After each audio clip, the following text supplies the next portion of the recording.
È martedì 24 settembre, buongiorno Sicilia da Angelo Gagliano. E da Emanuela Corsi, buongiorno. E allora cominciamo come sempre con le notizie, con i fatti della giornata. Andiamo subito a Siracusa per il G7 Agricoltura che entra di fatto nel vivo. All'Expo di Ortigia anche un convegno per il contrasto alle agromafie. Per il sottosegretario alla giustizia Del Mastro la criminalità è una serpe da estinguere e il ministro Musumeci intanto dice fare imprese in Sicilia è come camminare sui vetri rotti. Il servizio. Serve confrontarsi con le diverse istituzioni per sostenere gli agricoltori. Una necessità che per il ministro Musumeci è di primaria importanza. Lo ha ribadito ieri pomeriggio al convegno sul contrasto alle agromafie, uno degli eventi dell'Expo di Ortigia. Bisogna sostenere il comparto con i fatti, un settore messo a dura prova dalla siccità adesso, ma anche dalla criminalità. Forse da sempre. Gli agricoltori oggi fanno fatica a fare gli imprenditori perché fare imprese in Sicilia è come camminare a piedi nudi sui vetri rotti. Per il sottosegretario alla giustizia Del Mastro, l'agricoltura è ancora oggi flagellata da una serpe che dobbiamo estinguere, che è quella mafiosa. Ma a margine del convegno c'è stato spazio anche per toccare alcuni temi del dibattito politico. Uno tra tutti la tanto discussa riforma del CSM. Non è cambiato molto all'interno del CSM, ma più che per la componente laica, per l'altra componente. E evidentemente vi è un intervento di rilevanza costituzionale di questo governo volto ad introdurre l'unico elemento idoneo a scardinare logiche di potere che hanno leso l'onorabilità sociale della magistratura in questi anni legati al potere correntizio. E oggi al Teatro Comunale si continuerà a parlare di agricoltura, un importante confronto su uno dei settori motore del nostro Paese. E torniamo allora da Emanuela, stavolta per cominciare a leggere i giornali, quotidiani regionali in modo particolare in questa sezione della nostra trasmissione. Sul G7, chiedo scusa, ti chiedo cosa dicono e cosa scrivono stamattina. La Sicilia mette in primo piano Musumeci, le parole del ministro che bacchetta i siciliani, un popolo che soffre di amnesia. Il ministro della protezione civile, siccità e perdite idriche, responsabilità imputabili a istituzioni e operatori. A Siracusa appunto questo durante il focus di Confagricoltura sui cambiamenti climatici che ha visto tra gli ospiti appunto il ministro Nello Musumeci.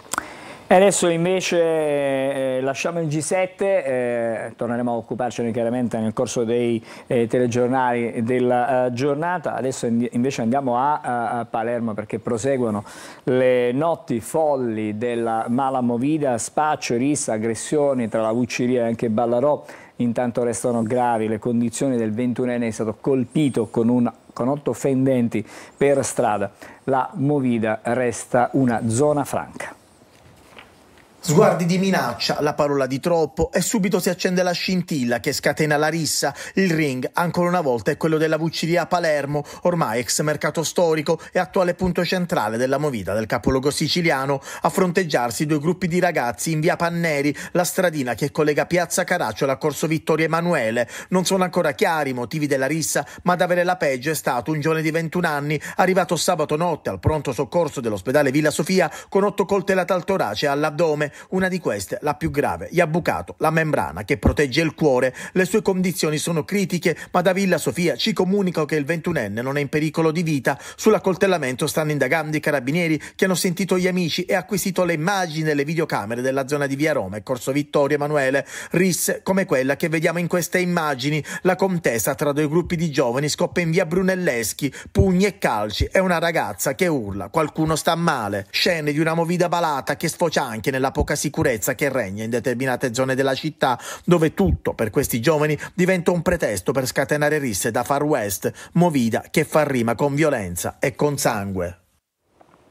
E vediamo stamattina sui quotidiani come il tema mala movida a Palermo viene affrontato, viene anche approfondito. Allora, vediamo Repubblica Palermo, che si occupa spesso dei casi di violenza nel capoluogo siciliano e parla di allarme e sicurezza anche quest'oggi. È il tema di apertura. Escalation senza fine, risse e accoltellamenti nel weekend di Palermo. Aumentano i casi di violenza, 2 giovani feriti, 1 è grave, una ragazza denuncia un tentativo di stupro. I sindacati di polizia lanciano l'SOS. Persi 180 agenti in 10 anni. Un investigatore dice ci sono minorenni che escono da casa già armati di pistole, lame e tirapugni. E poi un'altra, vediamo a pagina 3 le parole del questore di Palermo Vito Calvino: la città si sente insicura ma i controlli ci sono e aumenteranno ancora. Appello al popolo della Movida, ai residenti del centro e agli esercenti: noi facciamo il massimo ma la sicurezza deve essere impegno di tutti, non si può pensare di militarizzare ogni angolo di strada. Grazie Emanuele. Adesso c'è un altro tema che è uno, diciamo, degli argomenti, temi centrali di questa stagione, non solo dell'estate che ci siamo lasciati alle spalle, ma anche dell'intero anno, cioè del 2024. In Sicilia la crisi idrica, rubinetti a secco a Trapani e l'entroterra dell'isola è in sofferenza, tanto che adesso la Procura di Enna ha aperto un'inchiesta per verificare se sussistono situazioni di illegalità. Niente distribuzione idrica a Trapani a causa di un guasto alla condotta idrica che parte da Bresciana. Il sindaco Giacomo Tranchida ha spiegato che a causa di un repentino abbassamento della portata lungo la condotta che da Bresciana converge l'acqua ai serbatoi di San Giovannello, con difficoltà è stato possibile distribuire parzialmente l'acqua al solo centro storico. Nonostante gli impianti di mandata bresciana siano funzionanti, si sta monitorando ora la condotta per appurare la zona dove insiste la grossa falla. Non va meglio a Caltanissette, dove l'acqua viene distribuita ogni 7 giorni. Ieri mattina i cittadini che aspettavano il turno hanno dovuto fare i conti con una nuova interruzione. Sabato pomeriggio, quando poi un gruppo di mamme si sono ritrovate davanti al comune per protestare, sono dovute intervenire le forze dell'ordine. Stesso problema ad Enna, acqua distribuita ogni 7 giorni. L'invaso Ancipa di Troina, che distribuisce acqua potabile a 13 comuni dell'Ennese, compreso il capoluogo, e altre città del Nisseno e del Catanese, è al collasso per le piogge carenti. Un video sta facendo in queste ore il giro del web e riporta la gravità della situazione. Una nonna e la nipotina che lavano i panni nel lavatoio di Papardura. Sono i grembiulini delle nipotine che si rifiutano di andare a scuola col vestiario sporco. I cittadini si sono costituiti in comitato senza acqua Enna e domani hanno indetto un'assemblea dando mandato a 2 avvocati. Le difficoltà sono enormi per tutti: attività commerciali, per chi gestisce case per disabili psichici e per chi ha disabili in casa che sono costretti a comprare l'acqua. Il ministro Musumeci ieri ne ha parlato di queste difficoltà della crisi idrica in Sicilia al G7, ma intanto questa mattina ci sono approfondimenti anche sui quotidiani. Sì, vediamo la Gazzetta del Sud come racconta appunto questa Sicilia ancora in ginocchio per la crisi idrica e speculazioni. Enna in ginocchio, la procura indaga, cittadini esasperati costretti a rifornirsi dai privati, l'acqua distribuita ogni 7 giorni e non a tutti, ma le bollette arrivano puntuali anche con gli arretrati, oltre il danno è proprio il caso di dire la beffa.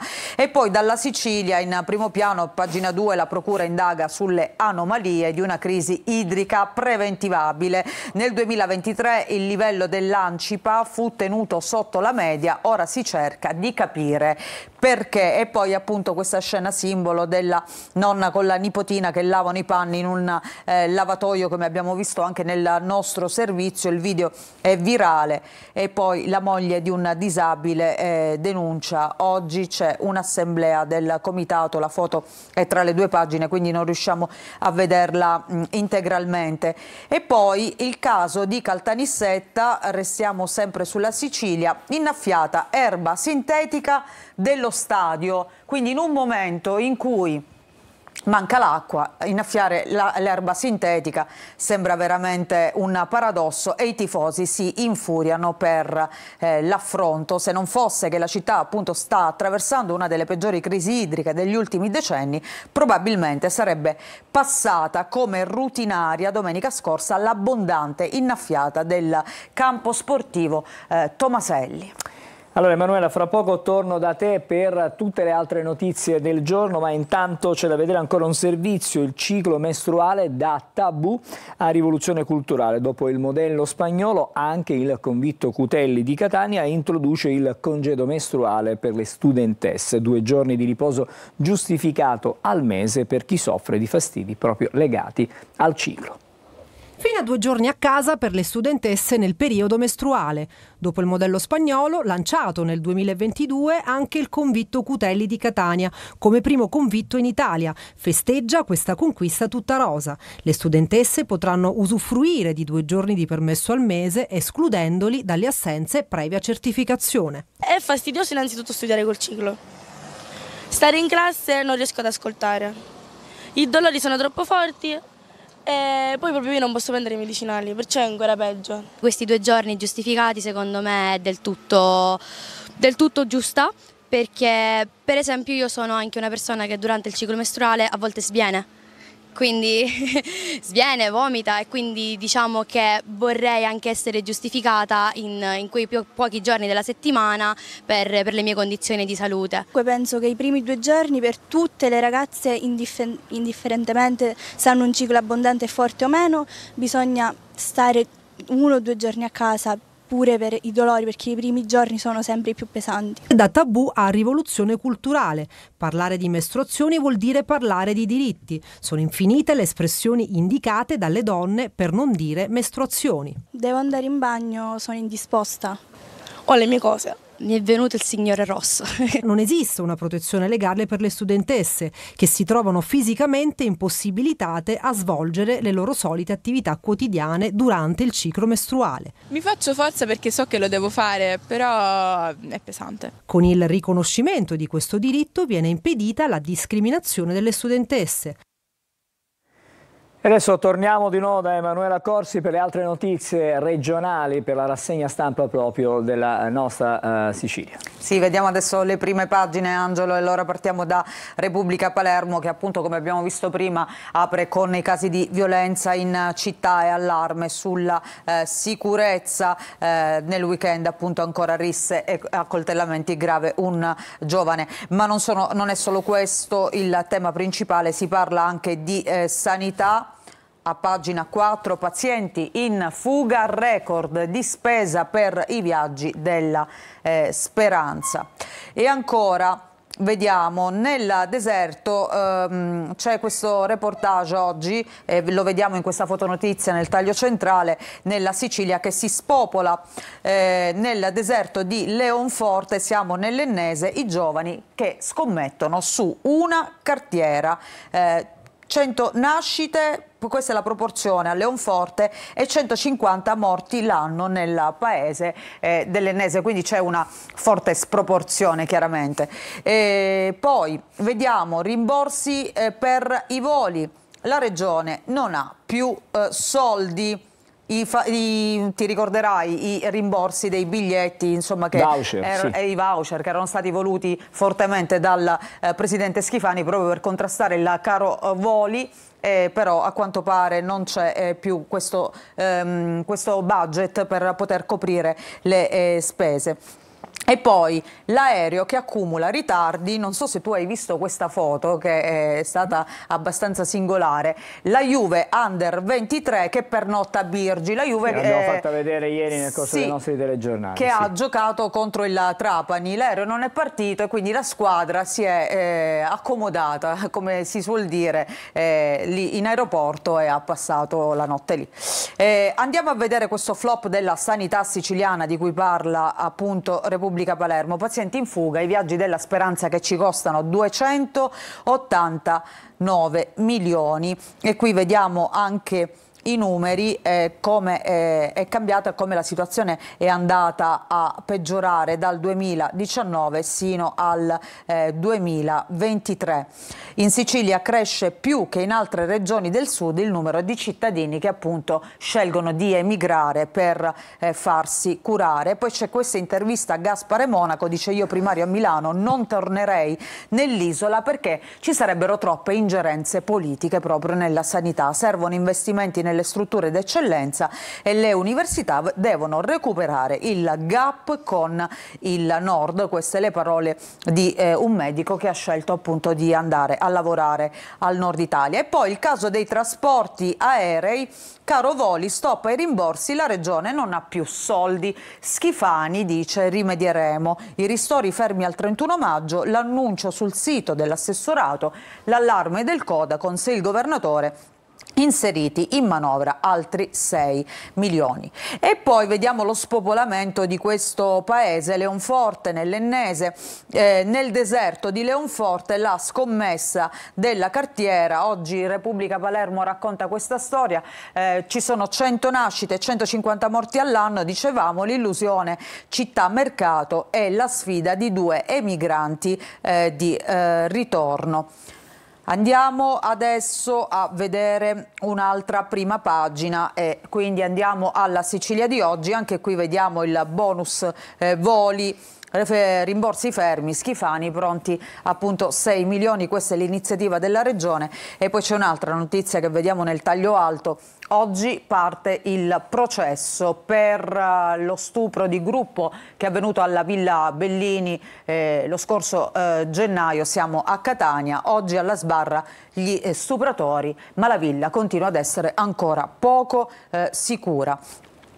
Ancora l'Italia più ricca ma senza tesoretti, questo per quanto riguarda la manovra finanziaria. L'Istat rivela le stime sul PIL e debito, ma Giorgetti frena, bilancio numeri invariati. E poi c'è il salva casa, in Sicilia il rebus, applicazione del decreto tanto voluto dalla Lega, dal ministro Salvini.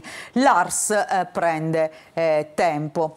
Vediamo i panni sporchi, ecco qui quella notizia che non riuscivamo a vedere prima, qui la vediamo integralmente bene, è la fotonotizia che oggi la Sicilia ha scelto di mettere in prima pagina.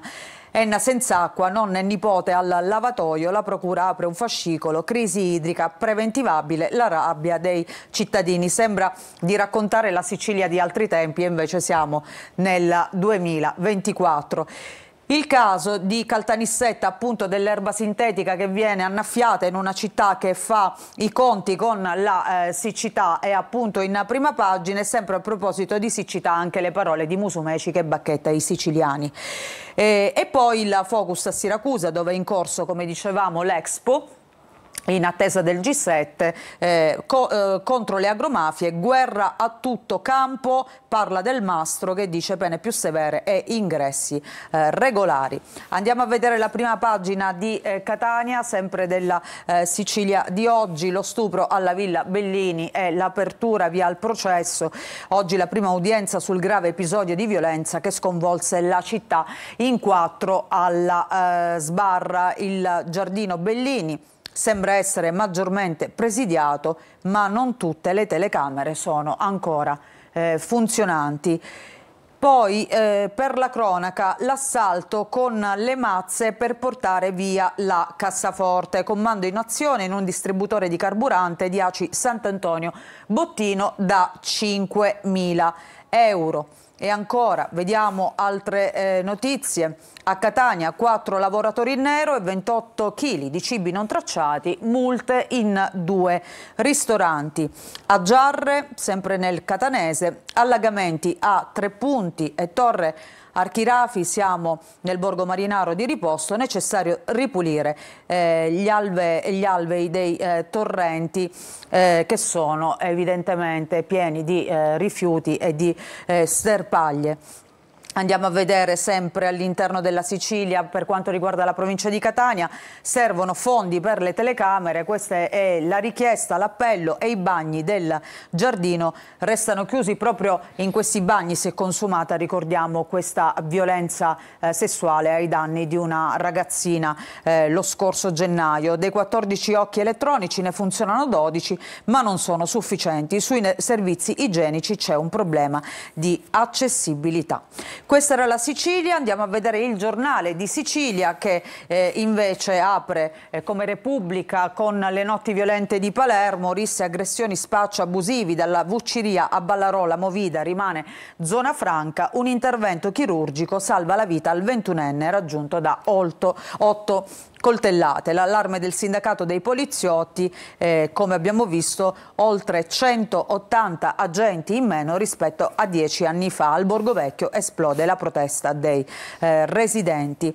Poi vediamo invece la fotonotizia che è dedicata a Mattarella, Sergio Mattarella, che ieri ha incontrato al Quirinale i nostri atleti olimpici e paraolimpici. Mattarella abbraccia i medagliati e i quarti, gli atleti olimpici appunto e paraolimpici al Quirinale. Qui vediamo il nostro Presidente della Repubblica con una maglietta, il suo nome, Mattarella. Questo con il numero 1, direi. Numero 1, certo, il regalo che gli è stato fatto ieri dai nostri atleti. Poi G7 dell'agricoltura, nonostante il caldo, la Sicilia si conferma prima nel biologico. Vediamo la Gazzetta del Sud, l'apertura Messina, tempi lunghi per i viadotti, inizieranno non prima dell'anno prossimo i lavori per le rampe che collegano Giostra all'Annunziata, progettati nel 1998, collaudati nel 2009, non sono mai stati aperti al traffico. E poi ancora si parla dell'AST, saltano le corse, la rabbia di studenti e lavoratori, trasporto pubblico nel caos in Sicilia tra Barcellona e Messina. Vediamo ancora altre notizie, il caso Famularo di questa 21enne che era morta per embolia a Lipari, 4 indagati dal GUP a dicembre. Abbiamo finito questa mattina allora con la rassegna stampa regionale, fra poco torniamo da te Emanuela per vedere invece le notizie sulle pagine nazionali per quanto riguarda non solo il nostro paese ma anche i fatti diciamo a carattere internazionale. Adesso apriamo il primo dei collegamenti di questa mattina, come sempre lo facciamo con la Polizia Stradale del comparto Sicilia Orientale. Buongiorno all'assistente capo coordinatore Luigi Campochiaro. Qual è la situazione stamattina sulle strade, le autostrade gestite da voi, per l'appunto controllate da voi nella nostra regione? Buongiorno a tutti. Buongiorno dalla Polizia Stradale di Ragusa, del compartimento della Sicilia Orientale di Catania. Vediamo subito qual è la situazione inerente alla viabilità sulle nostre strade. Iniziamo col dire che sulla Messina-Palermo, nei tratti compresi tra Patti e Brolo, vige un divieto di transito per i veicoli che trasportano merci e merci pericolose superiori alle 3,5 tonnellate per permettere la messa in sicurezza all'interno della galleria denominata Calavà. Per quanto riguarda la viabilità alternativa per detti mezzi, diciamo la Messina-Catania e la Catania-Palermo, mentre per i veicoli di trasporto persone superiori alle 3,5 tonnellate questi ultimi potranno tranquillamente percorrere la SS 113 tra il tratto di Patti e di Brolo.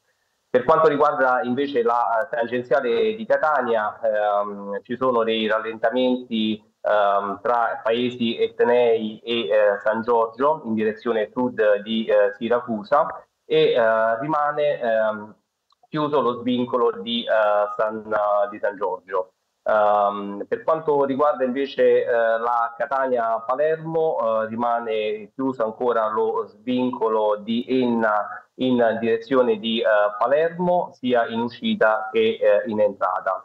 Per quanto riguarda invece la Catania-Siracusa Modica, ricordiamo che persiste in questi giorni l'evento Expo 24 G7 dell'agricoltura e della pesca, e pertanto invitiamo tutti gli utenti a prestare attenzione su questo tratto autostradale.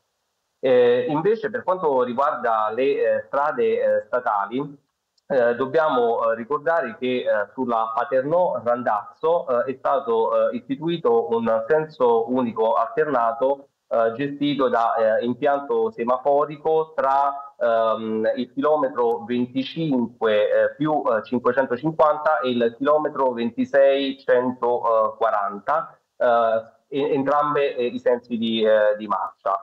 Per finire sulla Ragusana, sulla Ragusa-Catania, ovvero la SS 194 e la strada statale 514, per lavori di cantierizzazione su questo tratto autostradale ci saranno numerosi impianti semaforici e o movieri che appunto regoleranno il traffico in entrambe le direzioni per Catania e Ragusa.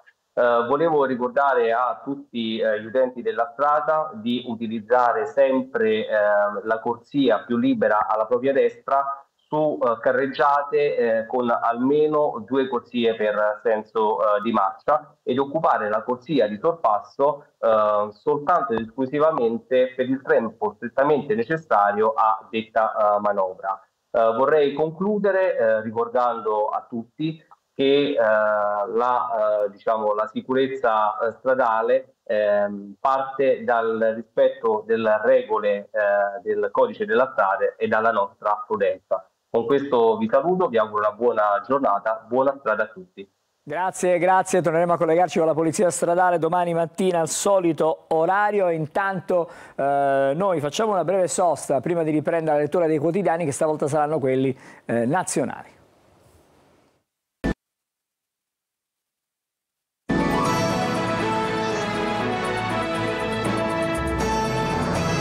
Bentornati a Buongiorno Sicilia. Allora andiamo di nuovo alla rassegna stampa con Emanuela Corsi.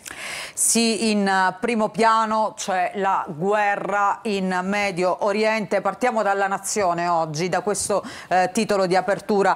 Israele, Libano, ormai è guerra vera. Raid senza tregua, ferito il numero 3 di Hezbollah, centinaia di civili morti, decine di migliaia in fuga.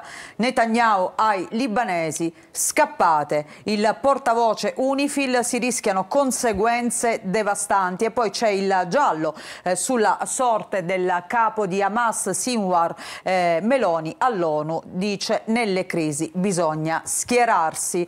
E poi vediamo il maltempo. Ondata di maltempo, paura in Toscana, allagamenti e frane, si teme soprattutto nel centro-nord Italia dopo le ultime alluvioni. Vediamo qui, a proposito delle alluvioni che invece hanno colpito soprattutto l'Emilia-Romagna e le Marche, c'è una decisione che è destinata sicuramente a suscitare un dibattito. Alluvioni, polizze obbligatorie per le imprese, questo dal 1° gennaio 2025. Lo aveva già annunciato il ministro Musumeci qualche giorno fa ed è diventata una certezza questa delle assicurazioni. Tra l'altro c'erano state delle parole un po' più caute di Salvini, che aveva detto: vabbè, ma queste assicurazioni magari soltanto per chi le vuole sottoscrivere, e invece a quanto pare diventeranno appunto obbligatorie per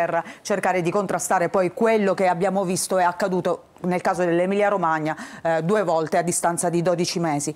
Nel taglio centrale una foto a tutto campo, possiamo dire: giustizia, non vendetta. Queste sono le parole del papà di Giulia Cecchettin, perché ieri è partito il processo a Filippo Turetta, unico imputato appunto per la morte di questa ragazza. Omicidio Cecchettin, via il processo, il papà di Giulia, niente rivalse. Il PM: qui si giudica Turetta, non i femminicidi. Sentenza probabilmente a dicembre.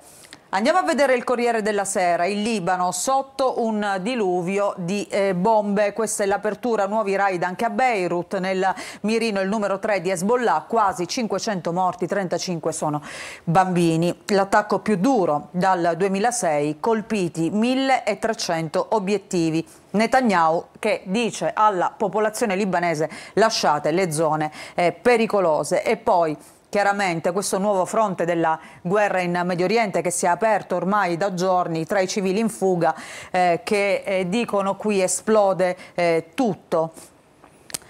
E poi vediamo altre notizie. Questa scalata di Unicredit, ecco una notizia di finanza che ha anche dei riflessi politici tra Italia e Germania. Unicredit in Commerz, praticamente Unicredit che sta facendo una scalata tedesca nella banca appunto Commerzbank tedesca. Il no di Scholz, giù i titoli. Orcel vuole salire al 29%, allo stato attuale Unicredit è arrivata ad ottenere il 21% appunto di questa banca. E anche qui vediamo il processo invece di Filippo Turetta. Cecchettin è il processo, perso Giulia, voglio giustizia, dice il papà. Andiamo a vedere il blitz sul Libano all'interno appunto del Corriere. Blitz in Libano, adesso è guerra aperta, già 500 morti. Gallant, stiamo decimando Hezbollah. E qui vediamo le località colpite ieri in Libano da Israele. In questa cartina tutti i punti rossi che vediamo segnati, quindi chiaramente la buona parte si trova nel sud del Libano, proprio al confine con lo Stato ebraico. E ancora vediamo sempre in primo piano sul Corriere, al sud, sotto la tempesta di bombe, appunto il sud colpito dai raid, abbiamo visto esplodere tutto. Sulla strada tra Tiro e Nabatie mi hanno detto di andarmene, sono scappata in ciabatte. Queste le parole di una donna che appunto assieme agli altri sta lasciando la sua città, la sua abitazione, e queste sono le parole che ci racconta il corrispondente del Corriere. Turetta, sarà un processo lampo.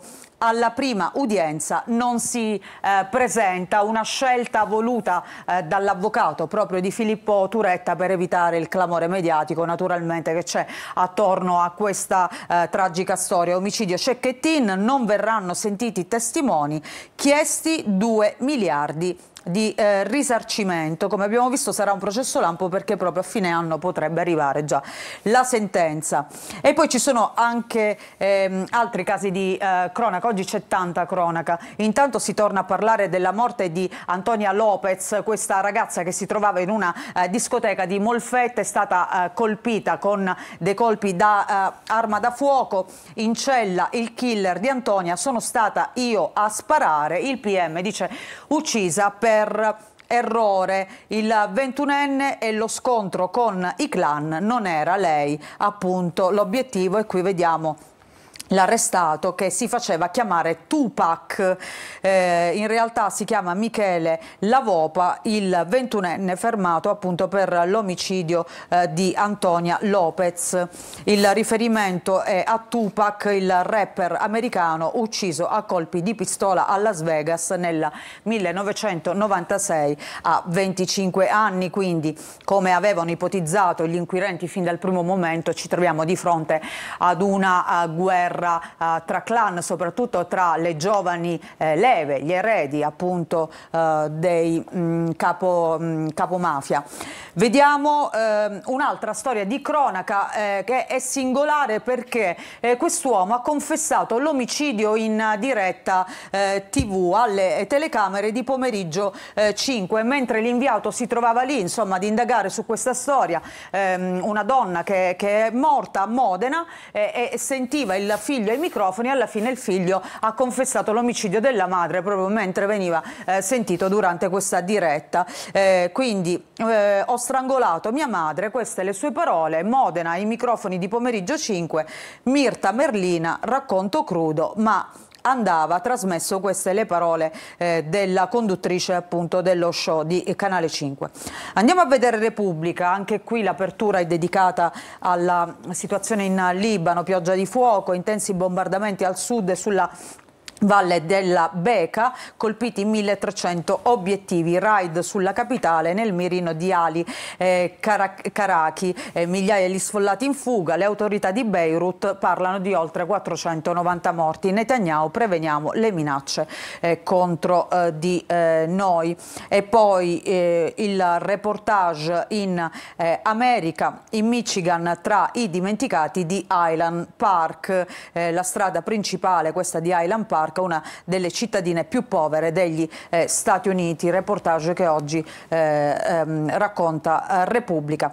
Andiamo a vedere ancora qualche prima pagina, intanto la Gazzetta del Mezzogiorno, appunto relativamente alla morte di questa giovane di 19 anni, è un omicidio mafioso, l'accusa al killer della 19enne uccisa a Molfetta, ha sparato in discoteca per lo sgarro dal nipote del boss, ritrovata la pistola, indagati 3 complici. E poi dicevamo questa scalata tedesca di Unicredit, la vediamo sul Sole 24 Ore, sale ancora in Commerzbank, il cancelliere Scholz però attacca e dice questo è un atto ostile.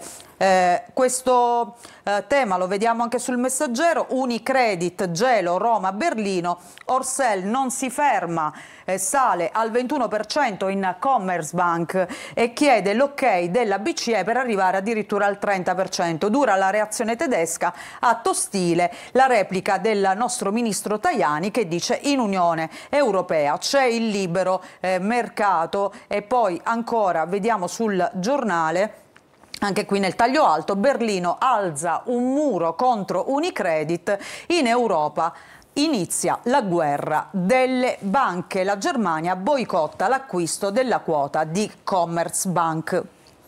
Bene, d'accordo, grazie allora Emanuela per questa puntuale cronaca di quanto accade in Italia ma anche nel resto del mondo. Ci rivediamo chiaramente più avanti. Adesso intanto il meteo, vediamo un po' che tempo ci attende e quali sono le previsioni meteo per questa giornata. Bentrovati da Clara Ventura di Trebi Meteo. Tempo discreto nella giornata di martedì sull'Italia, avremo ancora qualche occasionale fenomeno sui settori alpini centro-occidentali, Appennino centro-settentrionale e al sud.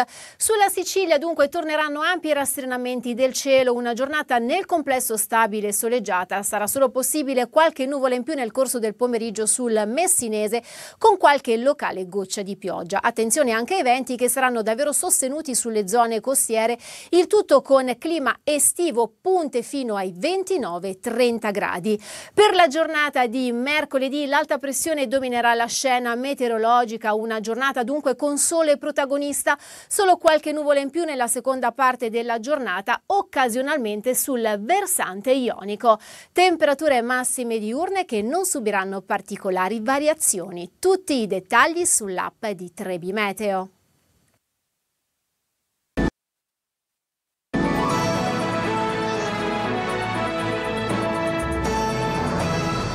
Buongiorno Sicilia, adesso i primi ospiti della mattinata in studio. Con noi abbiamo Stefania Vizzini che è ginecologa al consultorio dell'ASP di Bronte, buongiorno. Buongiorno. E poi anche Selene Tarascio, psicologa consultorio di Acireale. Stamattina parliamo di una iniziativa che si ripete, già lo scorso anno c'era stata questa iniziativa, Trust your body and follow me, cioè insomma ascolta, prova il tuo corpo, senti il tuo corpo e poi seguimi soprattutto, questo è importante. Perché parliamo di questo? Perché la vostra attività, quella dei consultori, è molto importante soprattutto ai fini della prevenzione, nell'educazione anche sessuale, soprattutto sessuale, sui giovanissimi. Questa iniziativa si ripete. Rispetto allo scorso anno, che cosa possiamo dire? Come è cambiata, se è cambiata? Il progetto Trust Your Body and Follow Me è partito a livello nazionale, poi regionale, è stato recepito da tutte le ASP siciliane l'anno scorso e si poneva come obiettivo proprio di raggiungere i ragazzi e portarli proprio dentro al consultorio affinché potessimo parlare con loro e porci in una condizione di ascolto. Terminato il progetto abbiamo valutato che la necessità di ascolto, ahimè, non finiva con le 12 mensilità e quindi abbiamo provato a portare in tutti, questa volta, i consultori dell'ASP la stessa modalità operativa, quindi delle giornate di Open Day durante le quali ciascuna equip attraverso del materiale che è stato comunque fornito dal gruppo del coordinamento materno-infantile, quindi dal dottore San Martino, ciascuna equip ha potuto lavorare appunto con i diversi target e secondo le esigenze del proprio territorio. Squisitamente il nostro target sono stati i ragazzi, perché pensano di sapere tanto sul sesso, in realtà le loro informazioni sono molto parziali, molto spesso sono legate a immagini di social, un'immagine anche del proprio corpo, del proprio sé particolarmente distorta, e quindi noi cerchiamo di farci strada per dare delle informazioni che siano corrette, delle informazioni che siano utili. Informazioni corrette, questo è importante. Allora, abbiamo parlato con la ginecologa per il momento. Chiaramente poi l'aspetto psicologico va affidato agli esperti e in questo caso la dottoressa Selene Tarascio forse è il compito quello più complicato, no? Di scavare nella mente soprattutto dei giovani. A che età insomma, trattate voi? Che età è diciamo, la media che arriva da voi? Allora, il consultorio è accessibile a chiunque, diciamo. È un servizio privilegiato proprio perché l'accesso al consultorio è gratuito e libero. Quindi i target principali ovviamente sono la famiglia, quindi le relazioni familiari e poi i giovani ovviamente, quindi a partire di solito dai 13 anni i ragazzi hanno la possibilità di venire in un servizio come il consultorio e la forza del consultorio credo sia proprio questa, nel senso che chiunque può venire e trovare un'equipe multidisciplinare che lavora insieme, quindi qualsiasi è il bisogno di salute all'interno del consultorio c'è l'opportunità di trovare un'equipe specialistica che è composta appunto dallo psicologo, dal ginecologo, dall'assistente sociale e dall'ostetrica. Quindi cerchiamo di dare delle risposte tempestive e pertinenti alla domanda di salute dell'utenza, nell'ottica della prevenzione, perché sappiamo appunto che c'è tanto bisogno di prevenzione, ormai molti fatti di cronaca, la società ce lo insegna, c'è un po' di dispersione di informazione, quindi in consultorio cerchiamo di fare ovviamente un'attività sociosanitaria specialistica proprio nell'ottica della prevenzione. E diciamo che le difficoltà principali che si correlano alla sfera sessuale sono quelle di natura affettiva e relazionale. Ci torneremo magari su questo aspetto, che è quello forse più difficile, più complicato da spiegare, anche da indagare da questo punto di vista. Però ci sono tanti anche altri fatti di cronaca e vorrei capire come anche l'ultimo fatto, quello che è avvenuto a Parma, gravissimo, in qualche modo viene recepito, viene assorbito dai giovani. Che cosa vedono i ragazzi in questi terribili fatti? L'anno scorso ci siamo trovati a confrontarci con loro anche su altri fatti di cronaca.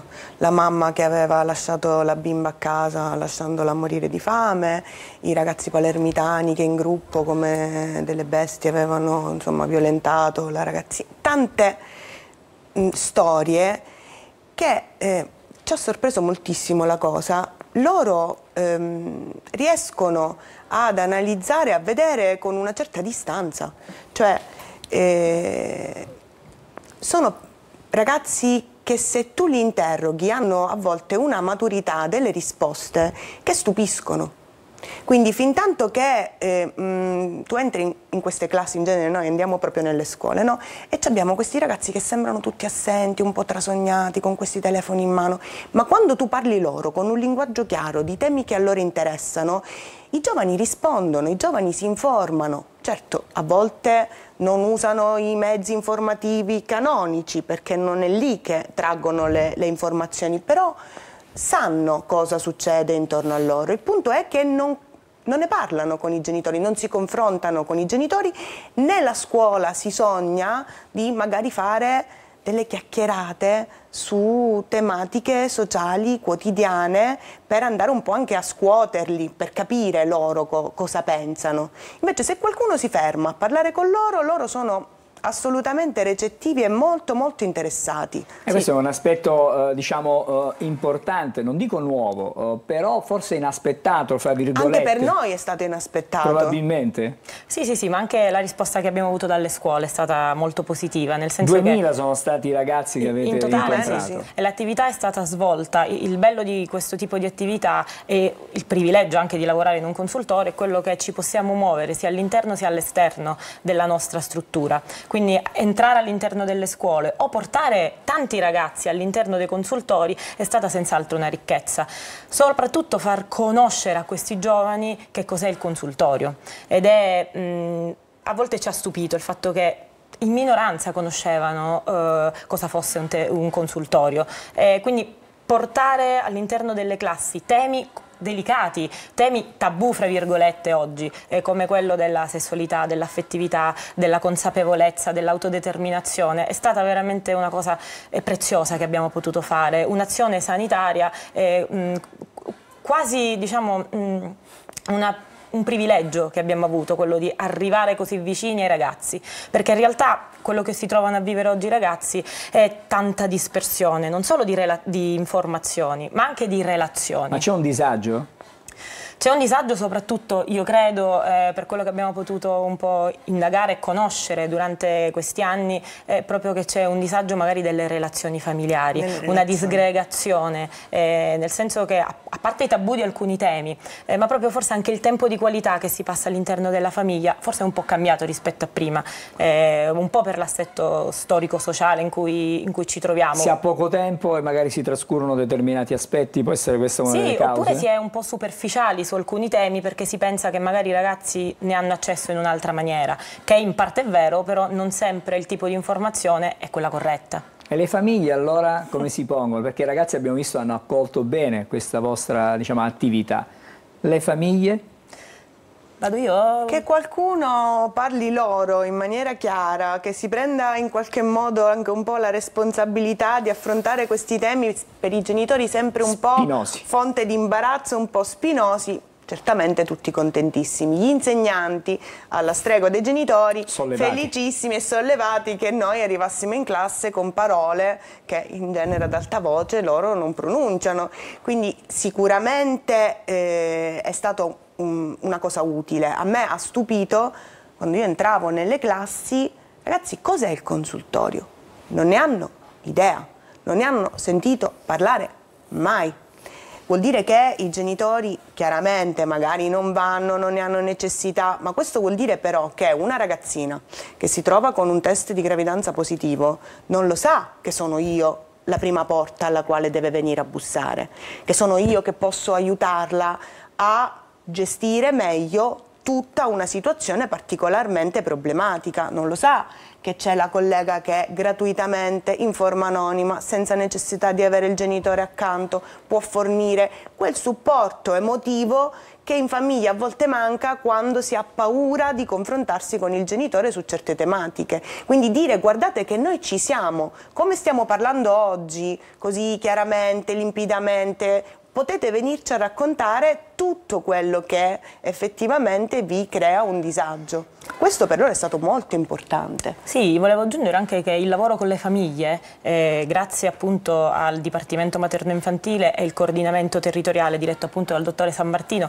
insieme al servizio di psicologia diretto dalla dottoressa Bordonaro, è un intervento preventivo che noi già facciamo, appunto come diceva la collega, in epoca gestazionale, quindi già quando la donna è incinta, attraverso i corsi di accompagnamento alla nascita, che grazie all'equipe multiprofessionale non si limitano solo a accompagnare la donna al parto, ma hanno un'azione molto più complessa e preventiva proprio perché la accompagnano in un periodo delicato che è il puerperio. Abbiamo visto infatti ora l'ultimo fatto di cronaca, è proprio un momento molto delicato nel postparto, e poi proseguono con i corsi sulla genitorialità, che sono dei corsi che hanno, diciamo, una chiave di lettura proprio dal prenatale fino a quella periodo che viene chiamato, quel preziosissimo periodo che viene chiamato i primi 1000 giorni di vita del bambino. Quindi l'intervento di prevenzione con le famiglie, con i genitori, noi cerchiamo di farlo proprio in epoca precocissima e credo che questo sia appunto un privilegio per un servizio territoriale come il nostro. Allora, prima di chiudere però faccio una domanda, una di carattere diciamo tecnologica fra virgolette, visto che i ragazzi utilizzano questi strumenti, questi device, è possibile pensare a qualcosa, un'app che possa magari raggiungerli direttamente e coinvolgerli in maniera diversa dai metodi tradizionali? Il progetto lo prevedeva da obiettivo. L'ASP si è sforzata di cambiare anche il modello relazionale di comunicazione proprio per avere la possibilità di accedere a questo canale privilegiato di contatto con l'utenza giovane, quindi abbiamo attivato profili Facebook, profili TikTok e ci sono alcune difficoltà legate alla privacy, legate al fatto che i minori, insomma è un ambito un po' complesso. Ma molte volte i ragazzi più che i social utilizzano le app perché sono più immediate, no? Però ci sono tutta una serie di cose sulle quali, ripeto, il progetto ha posto già come obiettivo, sulle quali l'azienda sta lavorando e che abbiamo già iniziato. È fondamentale parlare nella lingua dei giovani, se non parliamo, quindi ci dobbiamo adeguare per forza. Già siamo un po' boomer noi, che siamo mezze giovani e mezze no, e a noi già vedono come... perché i ragazzi hanno un linguaggio che si evolve, non dico di giorno in giorno, ma di ora in ora. Molto velocemente. Si va avanti, la comunicazione ci hanno fatto tra di loro sentire subito vecchie. Si sviluppa in maniera, ha delle dinamiche completamente diverse. Grazie davvero alla dottoressa Stefania Vizzini, ginecologa del consultorio dell'ASP di Bronte, e grazie anche alla psicologa dottoressa Selene Tarascio che lavora invece al consultorio di Acireale. Buon lavoro davvero, perché è importante il lavoro che voi fate con i nostri ragazzi. Grazie Ci fermiamo appena qualche momento e poi parliamo di G7, andiamo a Siracusa per parlare di non solo agricoltura, fra pochissimo.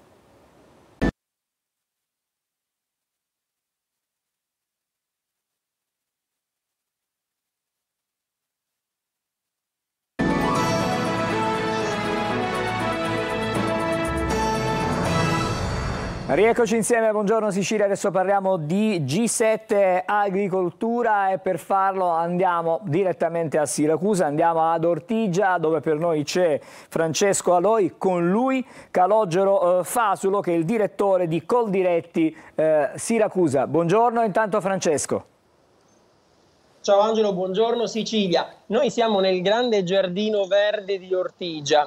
Ortigia per il G7 e per l'Expo si è trasformata, non più solo centro storico, quindi storia, cultura, arte, ma anche tanto verde. E per parlare di verde noi siamo nel villaggio di Coldiretti, allestito proprio all'ingresso del centro storico dove ci sono i ponti per capirci. Ecco, il villaggio di Coldiretti si trova a riva della Posta e con noi, come dicevi tu, c'è il direttore di Coldiretti Siracusa, Calogero Fasulo. Buongiorno e benvenuto a Buongiorno Sicilia. Allora, direttore, in questi giorni, siamo alla quarta giornata oggi, stanno arrivando tantissimi visitatori siracusani, turisti, ma anche tanti studenti. Ecco, gli studenti vogliono conoscere questo mondo dell'agricoltura che forse oggi non coinvolge più così tanti giovani come prima. È così? Assolutamente sì, registriamo veramente tantissime presenze, sono venuti veramente tanti visitatori e anche gente semplicemente interessata, ma abbiamo accolto anche tanti studenti che sono venuti per poter iniziare a valutare un percorso in agricoltura. E nel nostro villaggio abbiamo voluto raccontare un po' l'espressione in tutti i colori, in tutte le forme dell'agricoltura che viene svolta in Italia. Va bene, allora io direi, Angelo, se sei d'accordo, mentre c'è un elicottero in sottofondo, perché in questo momento al Porto Grande di Siracusa è in corso un'esercitazione di guardia costiera e vigili del fuoco. Allora noi entriamo nel villaggio di Coldiretti, qui vedete c'è un piccolo campo di grano, direttore, un trattore, ma il grano quest'anno con la siccità è un po' mancato. Com'è la situazione adesso? Assolutamente sì, veniamo da un anno veramente difficile, complicato, lo sanno ormai tutti, la Sicilia sta vivendo dei momenti di grande difficoltà dal punto di vista climatico e ormai i cambiamenti climatici sono delle realtà e un'ordinarietà, pertanto l'agricoltura va necessariamente allineata a quelli che sono i nuovi cambiamenti climatici e qui l'agricoltura la stiamo raccontando proprio in tal senso. Stiamo dimostrando come gli agricoltori, le imprese agricole assieme alla tecnologia riescono a far fronte alle esigenze climatiche, quindi anche alla mancanza dell'acqua, ottimizzando la gestione delle risorse idriche con la tecnologia, con i droni, li potremo vedere anche più avanti, con l'agricoltura di precisione che ci permette di ottimizzare la gestione aziendale, ridurre i costi di produzione, ma anche essere più efficaci e efficienti nella gestione aziendale con una continua percezione e ricezione di dati che permettono agli imprenditori agricoli di poter gestire al meglio l'azienda. Allora Angelo, qui ci sono diversi sistemi di irrigazione innovativi. Sì. Se vuoi... No, parliamo dei sistemi, poi volevo parlare con il tuo ospite anche della sicurezza alimentare, che è un tema molto importante. Facci vedere, vediamo questi sistemi innovativi per l'irrigazione, considerato comunque le difficoltà che ci sono legate anche alla siccità, al clima, al cambiamento climatico. E infatti, perché parliamo di irrigazione, ma senza acqua non possiamo fare nulla, direttore. Sì, infatti stiamo lavorando gomito a gomito con il governo regionale e nazionale per poter permettere di poter realizzare una nuova e importante e miglior gestita rete idrica, perché non riusciamo, ormai è un dato oggettivo, a contenere tutta l'acqua piovana o la maggior parte dell'acqua piovana che il cielo ci regala, quindi in queste condizioni abbiamo veramente la necessità, soprattutto in Sicilia, di rivedere un po' tutto il sistema infrastrutturale e gestionale dei consorzi di bonifica. Qui c'è un drone. Questo a cosa serve? Non solo per fare le immagini. Ma assolutamente, nel nostro immaginario il drone serve soltanto per raccogliere delle immagini, invece questa è veramente una macchina interessantissima perché permette in tempo reale all'imprenditore agricolo di individuare delle aree nei propri campi dove poter intervenire e poter recuperare eventuali aree che sono in difficoltà sia dal punto di vista idrico che fitopatologico. Tra l'altro questo strumento, quindi questo importante drone, permette all'imprenditore agricolo anche in quel senso di avere un particolare occhio di riguardo all'ecosistema, quindi andare ad ottimizzare anche quella tipologia di intervento permette all'imprenditore agricolo di avere un grande aiuto sia economico ma anche in termini di efficacia. Allora, sì, volevo, prima accennavo alla sicurezza alimentare. Che cosa si fa per la sicurezza alimentare? Coldiretti chiaramente Coldiretti, sì, è impegnata in prima linea in questo.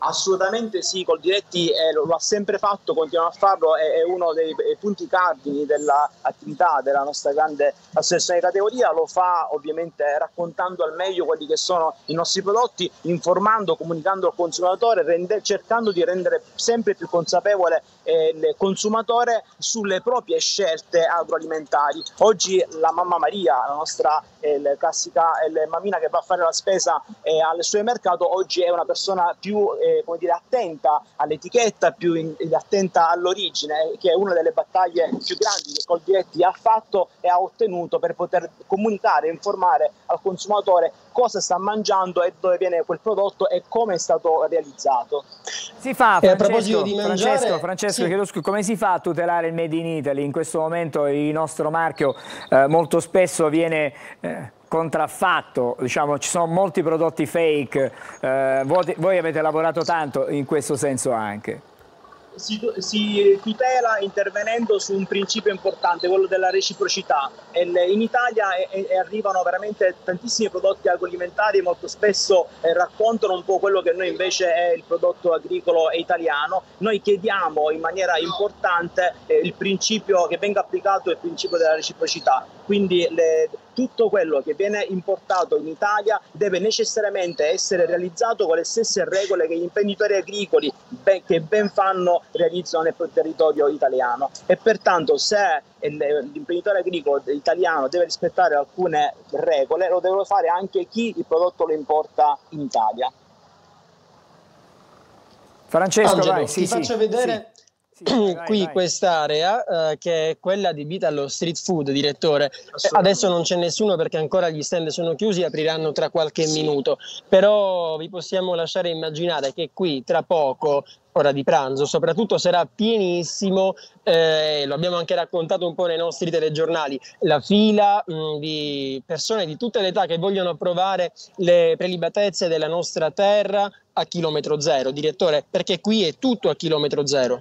Assolutamente sì, in questo spaccato di Ortigia abbiamo voluto raccontare l'espressione dell'agricoltura italiana, che oggi agricoltura vuol dire cibo, quindi lo facciamo con i nostri truck, raccontiamo il nostro cibo, lo sappiamo anche trasformare con i nostri pochi contadini, col progetto di Campagna Amica, e riusciamo quindi a raggiungere tutti i consumatori che molto spesso in qualche caso non conoscono bene come si può lavorare quel prodotto e renderlo eccellente, come oggi sono eccellenti i prodotti siciliani.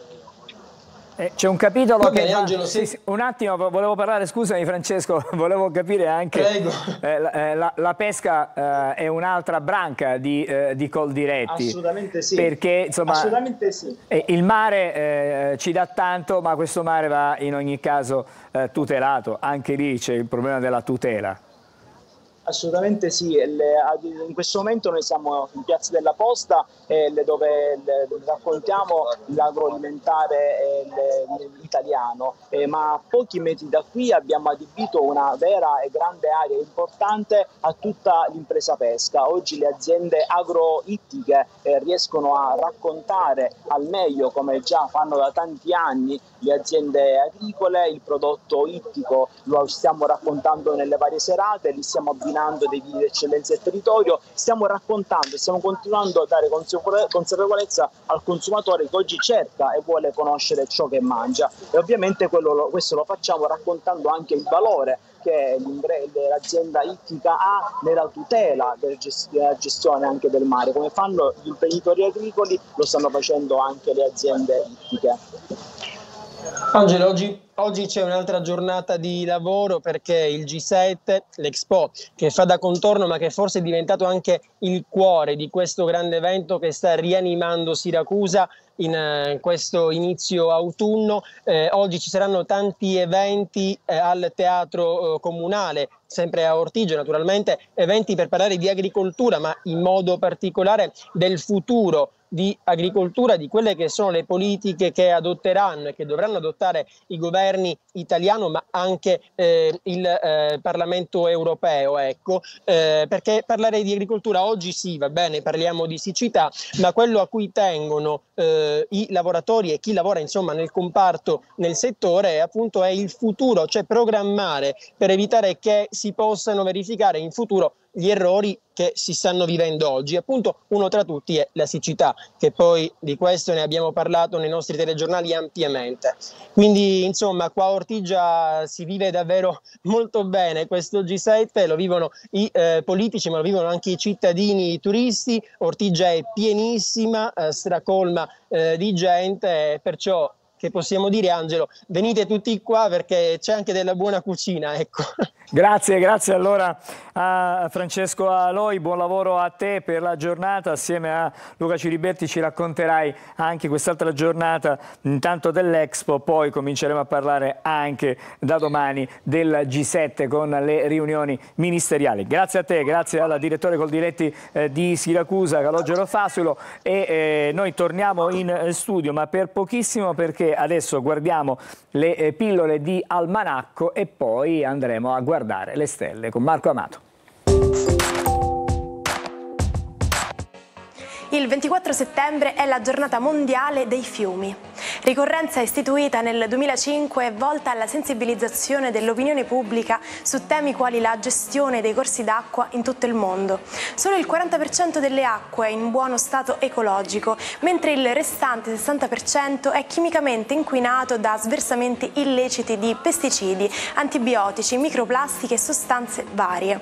L'iniziativa di mobilitazione si è diffusa in oltre 100 paesi che celebrano i fiumi, punto cardine dello sviluppo della civiltà, a partire dai primi insediamenti sulle loro rive. Cosa si intende per solvente in chimica? Un solvente è una sostanza che riesce a scioglierne un'altra, chiamata soluto, e ne esistono di due tipologie, polari e non polari, in base al modo in cui si comportano le molecole al loro interno. Ciò che importa è che il simile scioglie il simile. Nonostante l'acqua sia definita solvente universale, si tratta di una sostanza polare, quindi non riesce a sciogliere le sostanze non polari come l'olio. Vi sarà sicuramente capitato di ritrovare acqua ed olio in uno stesso bicchiere o contenitore, in cui si riescono a distinguere in modo chiaro le goccioline d'olio separate dal resto dell'acqua.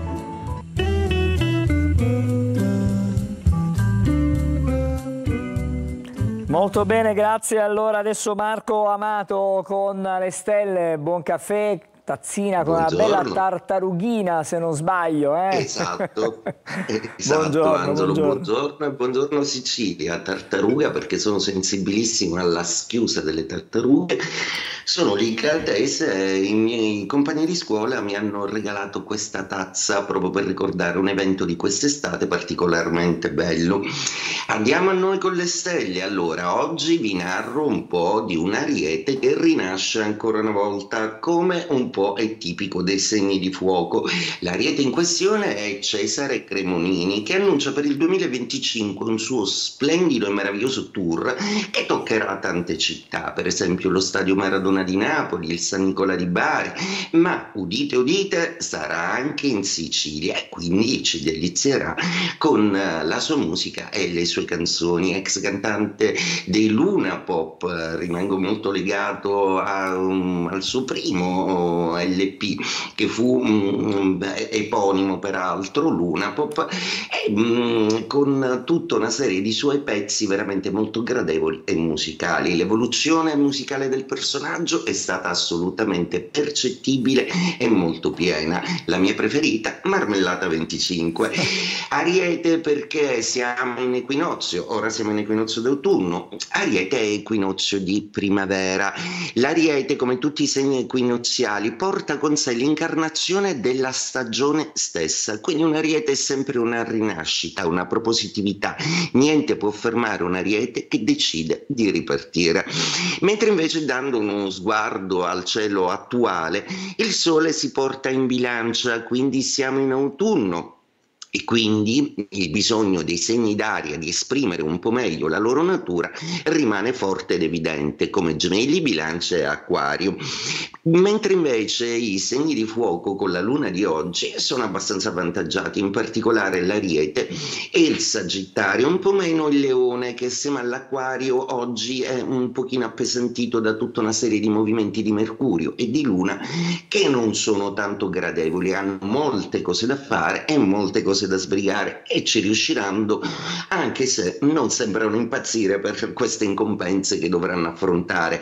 Gli Acqua, Pesci, Cancro e Scorpione godono invece di una bella Venere che, scivolata in Scorpione, sta facendo un bel po' di aspetti interessanti, quindi rassicura emotivamente i Pesci, dà un nuovo brio passionale al Cancro, ma soprattutto in Scorpione tende a diventare molto istrionica e creativa. È una Venere che però si esprime con la concomitanza dei passaggi planetari ad una serietà sentimentale che un po' tutti i segni zodiacali auspicano. E per ultimi Terra, Toro, Vergine e Capricorno. Con queste lune, con questi Mercuri, il Capricorno è quello che perde un po' gli appoggi planetari, anche se è stato un anno pieno di aspetti bellissimi per voi, che continueranno comunque non appena Marte uscirà dal Cancro. Marte per adesso è in opposizione, quindi non stancatevi, occhio a denti e a ossa, che sono sempre il vostro punto debole.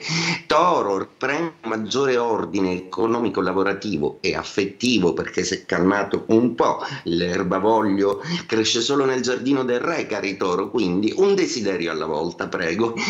La Vergine invece si rimette a lavorare con maggiori certezze, proprio perché ha chiarito necessariamente alcune condizioni nella sua vita per cui adesso si dovrebbe sentire meno oberata e schiacciata del solito. E detto questo, auguro a tutti una splendida giornata. Buongiorno Sicilia. Buon caffè a te, una buona giornata. Adesso torniamo da Emanuela per le ultime news, non solo dai quotidiani. Sì, c'è un'ultima ora, Angelo. I carabinieri di Lercara Friddi, siamo nel Palermitano, hanno arrestato due uomini appunto di Palermo di 71 e 58 anni accusati di porto abusivo di armi clandestine e oggetti atti ad offendere. Nel corso di un controllo alla circolazione stradale sulla strada statale 189, i militari hanno fermato un'autovettura con a bordo le due persone, trovandole in possesso di un fucile di fabbricazione artigianale, 24 cartucce di calibro 12 e 4 coltelli nascosti nel portabagagli del veicolo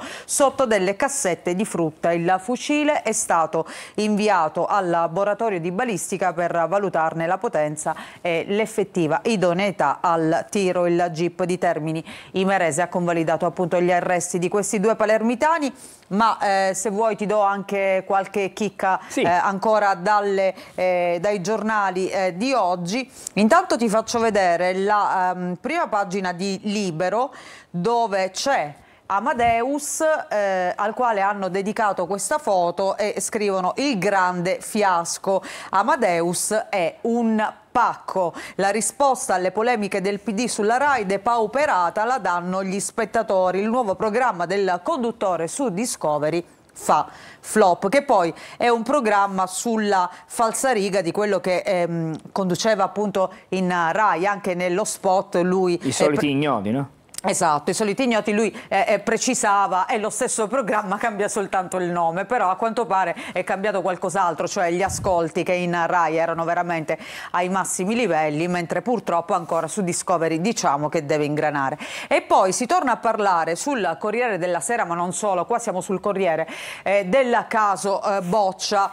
Telefoni, PC e pendrive, ecco l'archivio digitale che è stato sequestrato a Rosaria Boccia. L'avvocato di San Giuliano dice forse ci sono altre registrazioni, e la vediamo qui in questa foto con Valerio Staffelli, inviato di Striscia la Notizia, che le ha consegnato il tapiro d'oro ieri. Tra l'altro il tapiro che era un po' agghindato perché aveva un anello, non so se si vede bene in questa foto, al naso, che sarebbe la famosa fede che era sparita, la fede di San Giuliano che era sparita ed era stata accusata lei, ma anche i famosi occhiali che lei avrebbe utilizzato per girare all'interno di Montecitorio, registrando dei video e scattando delle fotografie. Quindi insomma, da una storia di gossip così squisitamente estiva sta diventando una vera e propria spy story, un giallo, ecco, possiamo definirlo così. Grazie allora Emanuela, noi ci salutiamo come sempre, c'è un ricordo per chiudere: il 24 settembre, pensate, del 1958, in una sala da ballo di Cremona ci fu la scoperta di quella che poi è diventata, anzi sicuramente la più grande interprete della musica italiana. Parliamo della Tigre di Cremona, ovviamente di Mina, e ci salutiamo con Ancora, ancora, ancora. A tutti una buona giornata e con Buongiorno Sicilia, ci ritroviamo.